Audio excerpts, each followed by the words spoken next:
Hi friends, இந்த oil stain cleaner வந்து நான் ஆன்லைனில் தான் வாங்கினேன். ரொம்பவே சூப்பராக இருக்குது இந்த ப்ராடக்ட்டு. இதில் வந்து ஸ்மெல் எதுவுமே கிடையாது. அதுவும் இல்லாமல் கையில் ஈச்சிங் அந்த மாதிரி எதுவும் இல்ல.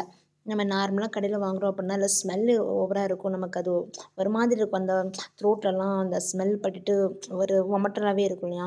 ஸோ இதில அந்த மாதிரி எதுவுமே கிடையாது. அதுவும் இல்லாம இது எவ்வளோ ஹார்டான ஆயில் ஸ்டெயின் எதுவா இருந்தாலுமே ஈஸியா கிளீன் ஆயிடுது. அந்த அளவுக்கு ஹார்டா நம்ம ரப் பண்ணணும்னு தேவையே கிடையாது. பார்த்தீங்களா, நான் வந்து ஜஸ்ட்டு லைட்டா ஸ்ப்ரே பண்ணிவிட்டு ஒரு 5 மினிட்ஸ் அப்படியே விட்டுட்டேன்.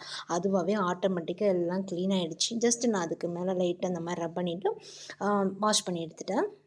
ஸோ ஆயில் எதுவுமே இல்ல. கையில ஒட்டவே இல்ல. ஸ்டவ்வும் சூப்பரா க்ளீன் ஆயிடுச்சு. வாலும் ஈஸியா க்ளீன் ஆயிடுச்சு. அது மாரி கிச்சன் ஹுட்டுக்கு இத வந்து நல்லா யூஸ் பண்ணிக்கலாம். கிச்சன் ஹுட்ல லைட்டா ஸ்ப்ரே பண்ணிட்டு, அப்புறம் 5 டூ 10 மினிட்ஸ் அப்படியே விட்டுருங்க. அதுக்கப்புறமா லைட்டா பிரஷ் போட்டு பிரஷ் பண்ணிட்டு, வாட்டர் வச்சு க்ளீன் பண்ணா போதும். ரொம்ப பெர்ஃபெக்ட்டா க்ளீன் ஆயிடும். வினிகர், பேக்கிங் பவுடர் எதுவுமே தேவையில்ல. இந்த ஒண்ணு போதும்.